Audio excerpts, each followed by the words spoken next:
Good afternoon and welcome to the press conference after the General Affairs Council today. The Romanian Minister Delegate for European Affairs, Mr. George Ciamba, who presided the meeting today, and the European Commissioner on Neighbourhood Policy and Enlargement Negotiations, Mr. Johannes Hahn, will present you the outcome. Afterwards, the floor will be open for questions. Mr. Ciamba, please, you have the floor. Thank you so much. You know, today we had the last General Affairs Council under the Romanian presidency. I think we started early in the morning, as you well know, and we ended up late now, but it has been a very productive one. I already briefed, I think, the media about the MFF. I think that Romania has put forward the proposal on the nego box, which is streamlining the options. I think we have done a revised nego box, building upon our interaction with the member states, and in the same time, of course, revising what was given to us by the Austrian presidency. So we pass it together with the bell of the presidency. We pass it to the Finnish presidency. But in the meantime, we are looking forward to see the discussion in the leaders at the end of the week about our MFF proposal. We really think this is a good basis for and a balanced one for striking a deal.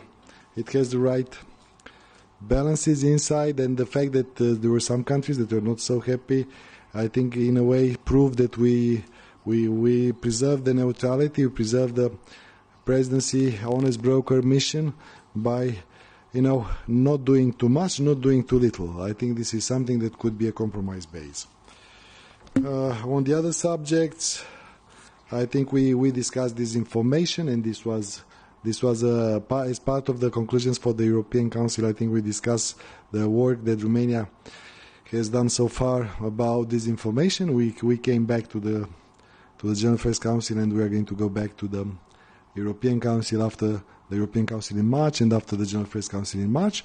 I think Romania was instrumental, and I think this has been confirmed by EAS and the other institutions that it was a good work and it was useful, because we have seen that we had a discussion how much interference we had in the European elections. I think this is as well something to be forward. But of course, at the end, what was the most important item on the agenda today, because we discussed as well European semester, but the most important item beside the preparation for the European Council and the strategic agenda that has to be more ambitious, because we are confident that after the results of the European elections we should be more ambitious in our goals. We discussed enlargement, and we discussed the Commission's the reports on the candidate countries. I think we have been able in the current context, because as you are aware, there was no possibility, because of the parliamentary reserve, for a country to take a decision. And of course, in the same time, we have to, for obvious reasons, the reports were coming later than usual. In a way, it's the same discussion we are having about the European semester. We have been able at the end to have conclusions, or council conclusions, on each of the countries. I think we had the positive and strategic approach to the enlargement process. I think you are going to see when they are going to come out. It was important for us that to preserve, even if we could not deliver right now, but we preserve the momentum that is stemming from the PRESPA agreement. I think this will end as well. We preserved, you know, what was highlighted in the reports of the Commission as a basis of Council conclusion. So we had a long day trying to find the most appropriate language that would be still strategic, but as I mentioned, and would be enhancing the stability of the region. So I think we have been able to do so, and I would like to stop here, because I think Commissioner Hahn could go more in the details of what we agreed today. Thank you. Thank you, Presidency. Commissioner, please, you have the floor. Thank you very much. Before doing this, I really would like to thank the Romanian presidency and Minister George Ciamba in particular for the hard work and lending such high priority to the European perspective of the Western Balkans. Indeed, it was not easy, but the question is what is easy today. But nevertheless, really, may I say, excellent work and cooperation, and we have really appreciated this kind of joint successful efforts finally. Also, of course, we are not 100% there where I would like to be, but again, I think we have made progress, and in particular, we saw today a confirmation that the European Union as a whole backs the European perspective of the Western Balkans.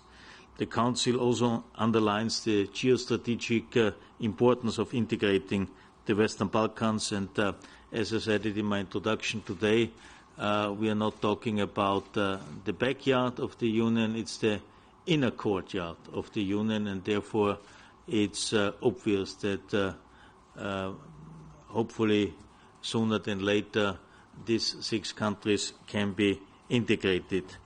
Nevertheless, in this light, it's unfortunately that a minority of member states were not able to support the Commission's clear proposal to open accession negotiations with Albania and with North Macedonia already today.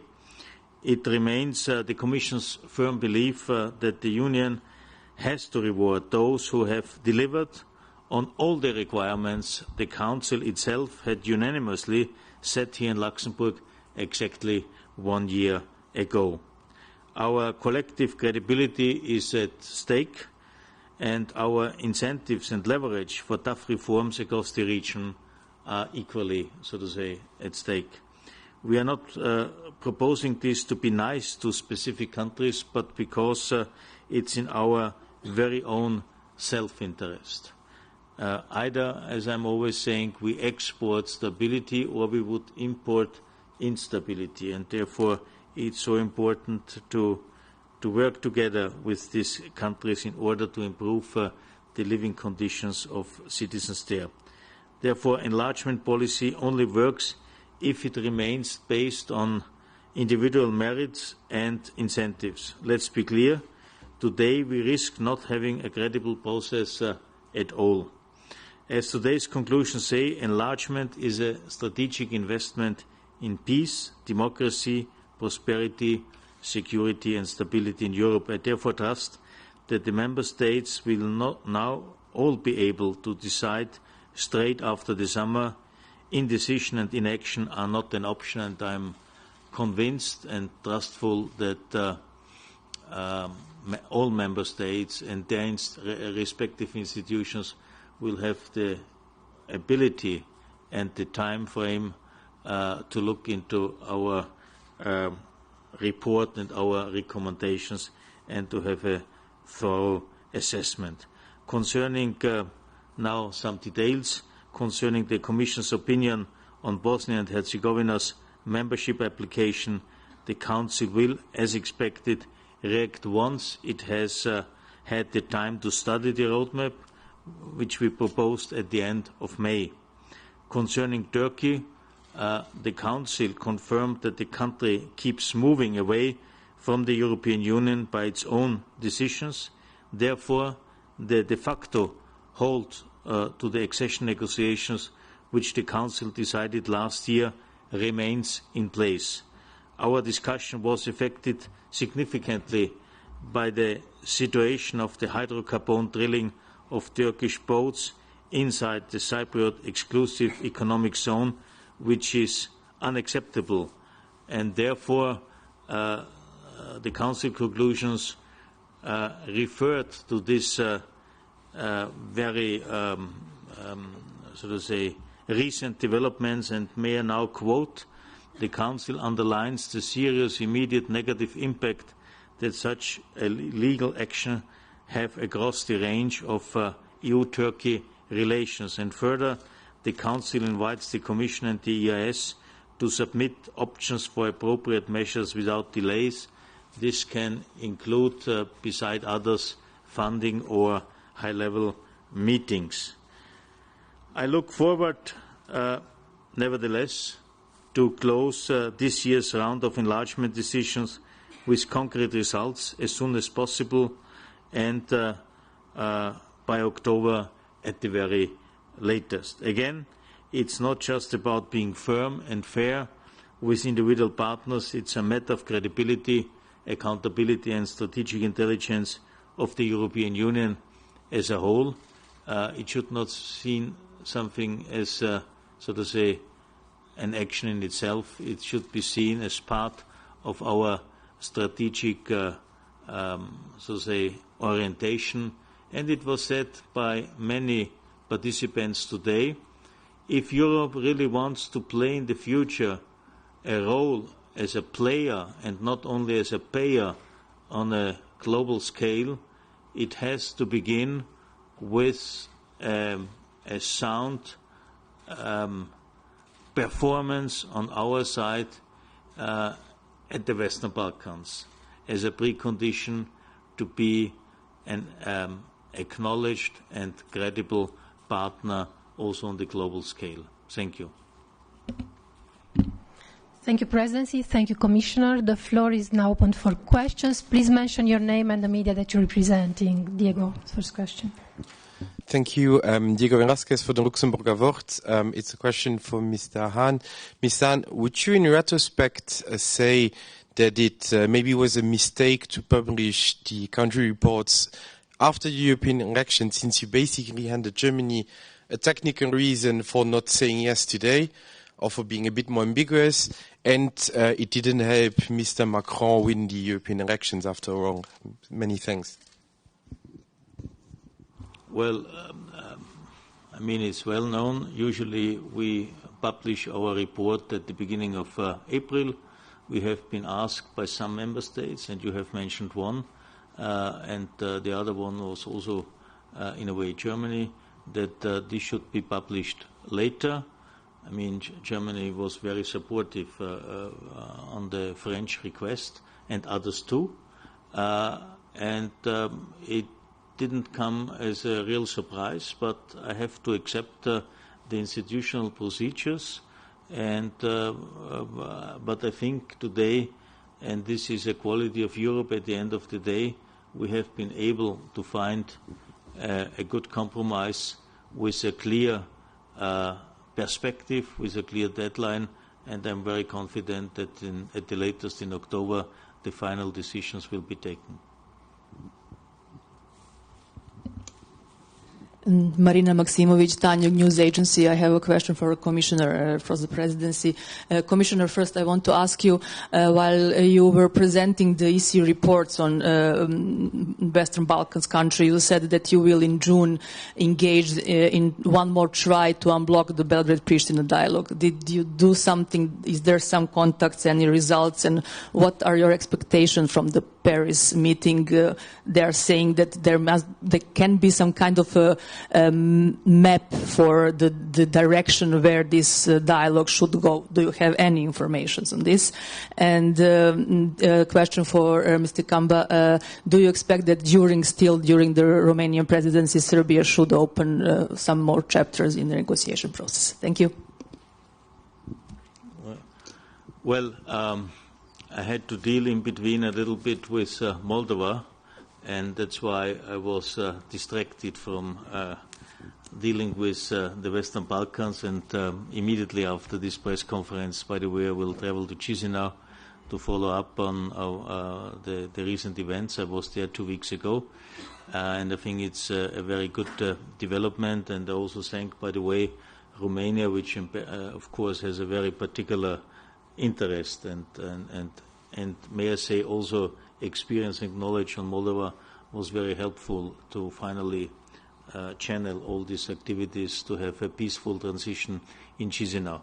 Therefore, I have to postpone my attempts to early July, but I certainly will never give up on the issue and try to find a momentum and good arguments. But for this, again, also I need our member states to back it, because without, so to say, credible examples in other cases, it's difficult to motivate the leaders in Belgrade and Pristina to return to the negotiation table, because it's not an easy task, and it needs a lot of political courage to work on a compromise, on an agreement. But they have to know what are the positive consequences, and the positive consequences can only be the European perspective. And again, also for this, the issue of North Macedonia, but also Albania, is extremely important. And I was also, I'm very much welcome that in today's conclusion we have highlighted the achievement in Prespa, which is, I think, extremely important, and has shown that if there is a European perspective, even so-called frozen conflicts could be resolved. Well, the Paris meeting is something for the colleagues in Paris and Berlin. I think it's quite good to have a distribution of workload also amongst some colleagues. Romania was a president, is a strong believer in enlargement, and I think this is one of the reasons that from the very beginning we said this is a priority.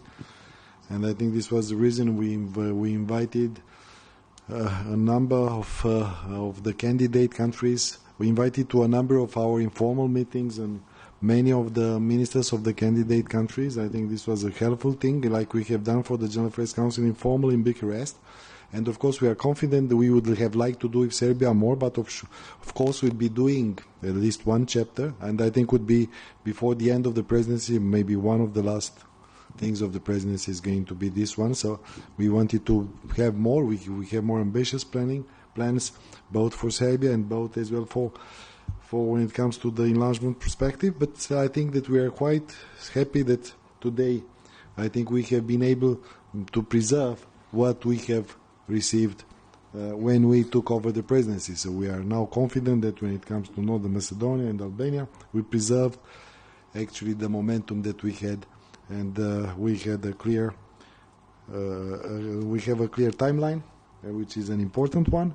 And secondly, I think there was once more a clear recognition about the press spy agreement, something that we all the time mentioned during the European elections, and I think the European elections went well, and this is one of the reasons that we are saying that we should not see it such a gloomy and such a pessimistic way, is that we in these times we have been able to agree on the press spy agreement. This was a good omen for the whole European elections. This is something that we should not forget once the European elections are over. And it was important to preserve it as well today in the economy of the conclusions. Thank you. Thank you, Michael. Thank you, Michael Peel, Financial Times. I'd like to ask, first of all, that it seems that there is no chance that Albania is going to get the go-ahead in October, and that I'd be interested, Commissioner Hahn, in your reflections on that it seems that the attitude of a number of member states is such that that is just not going to happen. Secondly, I wondered if the Commission had its own concerns about certain developments in Albania, for example, the domestic political crisis, and also, for example, some of the allegations recently aired in Bild newspaper about alleged links between organized criminals and officials. Thank you. Well, what I always try to explain and to argue is that the European Union, the Commission and Member States have a lot of leverage in preparing accession negotiations. We have the highest level and impact on the development of a country during this accession process, and we have almost no leverage or minor one after the accession. And of course, you can look today at Albania, and you might be worried about the ongoing political situation, in particular ahead of the local elections. But it's important to differentiate between what has been agreed with Albania and the European Union, based at the European Union side of a unanimous decision of all member states. And there have been 5 key priority areas where Albania had to deliver. And according to our assessment, Albania has delivered. And in particular, in this area of judiciary reform, they have made a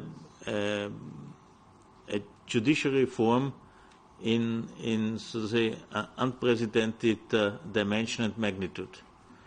And to blame them now that, for instance, 8 out of 9 judges at the Constitutional Court have been dismissed because of this tough and robust instrument of vetting, which we have together introduced and which is monitored by an international monitoring group, not only the Europeans but also, for instance, the Americans, would be in a way unfair, because it has proven to be so to say, an efficient measure.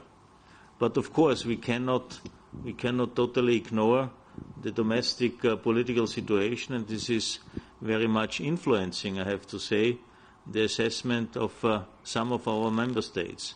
But I hope that now, quasi this grace period till October, might be helpful, and in order to change the opinion of one or the other member state. But again, it's about looking at a particular situation from the perspective of a half full or of a half empty glass. And I prefer to look at the half full glass, and that's why, again, I subscribe to the concept of having accession negotiation, and we are talking about a long-lasting process. It's not something where the result can be seen immediately. And therefore, again, I hope we can convince our member states about the effectiveness of a process and the leverage we have during such a process.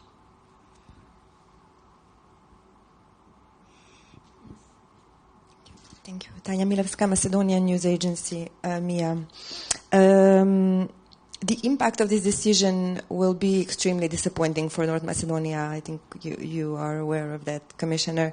I would like to know what kind of guarantees do you have that in October this decision will be taken, because from the wording in these conclusions, the EU is just going back to the issue, but we have absolutely no guarantees that there will be a decision for a start of negotiations.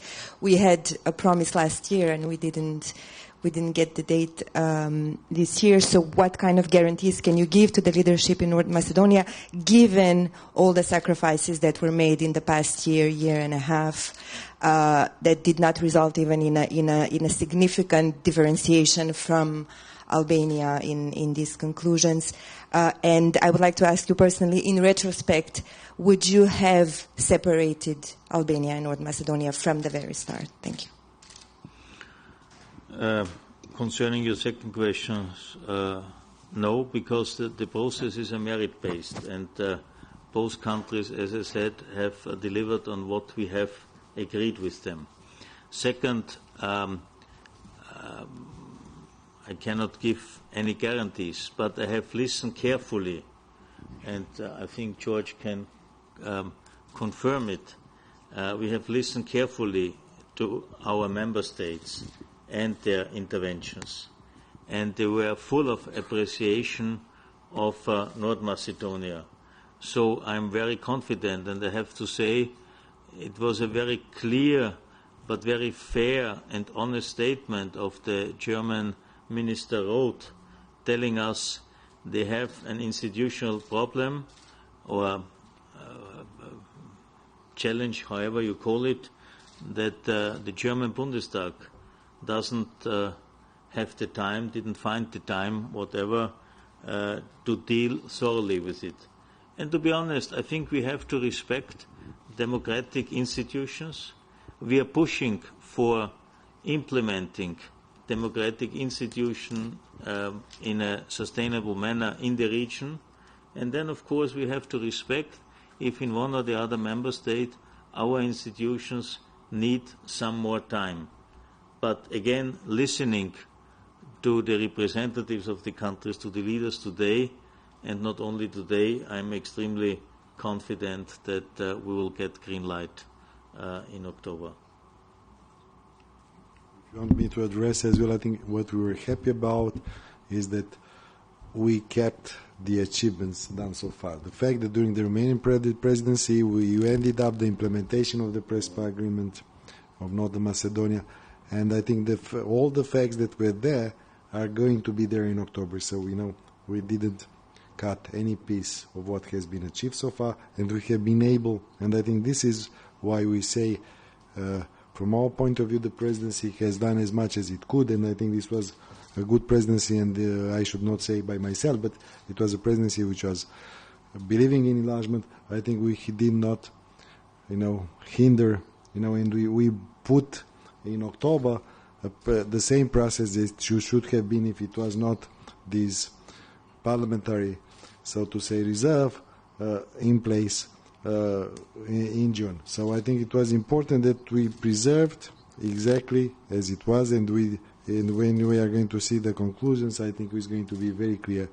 that we took stock, and it was highly appreciated, the PRESPA agreement, and as well as mentioned, I think it was very important what the member states were saying, and I think the member states, made us quite optimistic about a positive outcome based on this sort of compromise that was brokered by the Romanian presidency.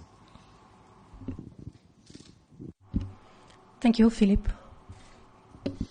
Thank you, Philippe Renier from the newspaper Le Soir. I'm sorry I was raising my hand, but it's almost the same question, but I put it maybe a bit differently.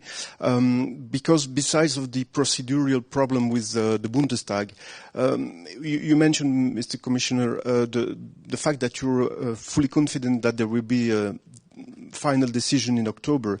But what could change in the opinion of those member states who are against the accession, the opening of the negotiations with the two countries, especially when we remember that yesterday the High Rep Mogherini also mentioned that there are a lot of elections coming in Western Balkans countries, but also in our member states of the European Union. So what could be the real game changer in order to get another decision in October? Thank you. Well, again, I think we are mainly facing indeed institutional problems, but again, I don't deny that there are some concerns in particular about the internal Albanian situation, and I hope this is also a kind of wake-up call for everybody in Albania, government, but also opposition.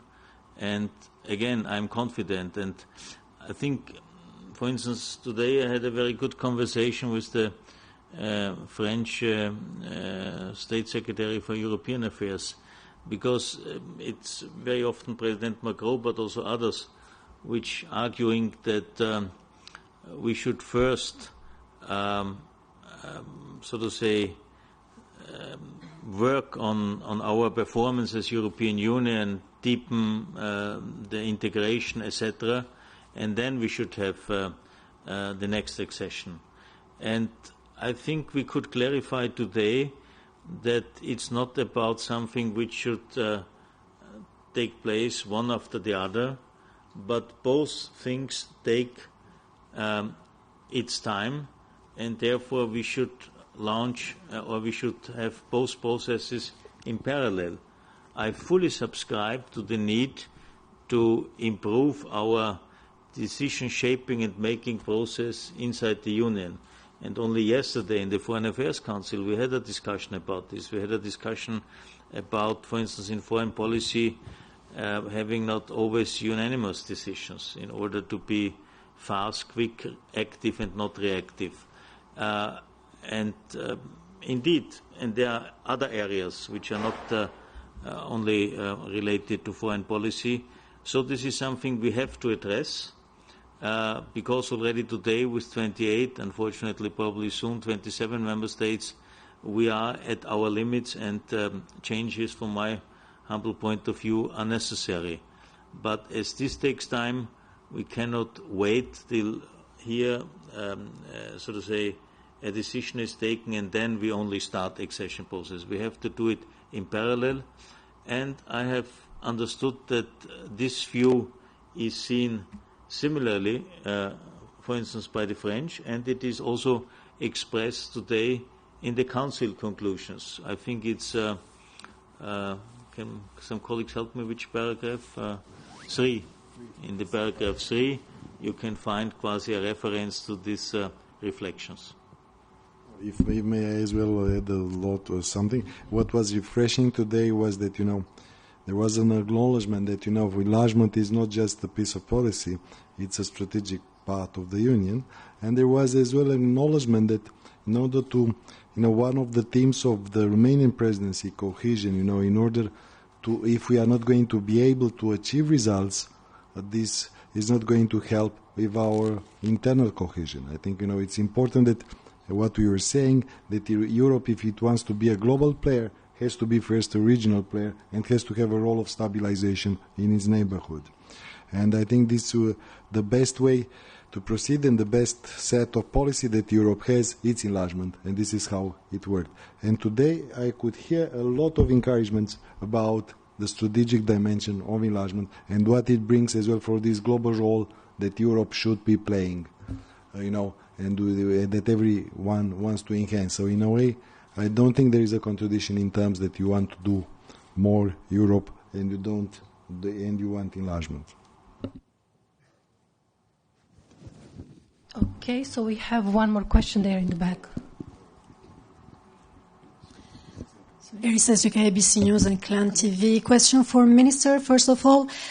What happened to the presidency ambition to have this, encouraging conclusion, which would sound as a green light for North Macedonia? How do you end up with the same conclusions for two countries when several member states are making a clear difference between them? And for Commissioner, maybe you didn't notice yesterday, but you were referring to only one country before the FAC meeting yesterday, and it was North Macedonia. Does that mean that you have already opted for the decoupling in your mind? Thank you. Just to, I would not say that, I think, first of all, we have to be very fair and say that we realize today more than we thought yesterday is going to be possible to achieve today. Secondly, as I mentioned before, I think we kept on the Northern Macedonia the value of press pass. And I think this is important to mention, and this as well responds in a way to your question. Thirdly, I think it was important that, a country like ours was being able to find today, so to say, the unanimity on some of the issues that were not so easy. So just yesterday, I think there were some countries that would not agree on having special highlights, and I think that we have seen them in the text. So I should say that we preserve, maybe we have not come to a historical decision of opening negotiations, but at the end of the day, I think we did not as well come with anything that would impede any kind of decision in October, and I think this was mostly encouraged. And I should say, from the analysis of the languages, that is a positive language, and it was being able to be passed in the Council. Not at all, but probably I was, and I am still under this very, very positive shock that such a conflict could be resolved, and that's why probably I have mentioned it, but it should serve also as a kind of motivation to others. Hi, Marine Laouché from Agence France Presse. It's on a different topic. It's about the European Council conclusions. In your discussion today, did the because it seems there's a growing support among member states for the 2050 target for carbon neutrality. Is that something that came up in your discussion today? Because despite this growing support, it doesn't look like this 2050 target is going to appear in the conclusions. So was that something you discussed today? Thank you. Yeah, of course we discussed, because we discussed, preparing the European Council. Normally in June you have the discussion on climate, and I think it was supportive. I think it was more ambitious than it was before, but this is up to the European Council to see when and would come with a conclusion and a decision. There are some issues that I think today was more. Clearly, this was one of the subjects that was more important than before, and we had a number of countries that were more keen on it. But on the same time, I think this is up to the European Council to come with a decision. And of course, we very well know that this is as well not a easy European Council. We have a lot of other issues, and I think in a way it's going to be reflected not on numbers, not on the targets, but is reflected as well in a more ambitious strategic agenda. I think it's important that the results of the European elections are translating itself, and the results of the Romanian presidency are going to translate themselves into a more strategic, more ambitious strategic agenda for the Union. And this is what we are looking from Sibiu, from the summit of Sibiu, when we agreed on the 10 priorities. I think it's important that now we are moving to the next stage, that is to shape the cycle, the next cycle of the Union, and we have to factor in Sibiu, which was a good omen for the European elections, results of the European elections, and I think this is where the leaders should be more ambitious. And then it goes to the climate, like in any other subject that you mentioned. I think they became more ambitious because we have seen that there is a higher level of support for the European project. Thank you very much. This was all for today. Have a nice afternoon.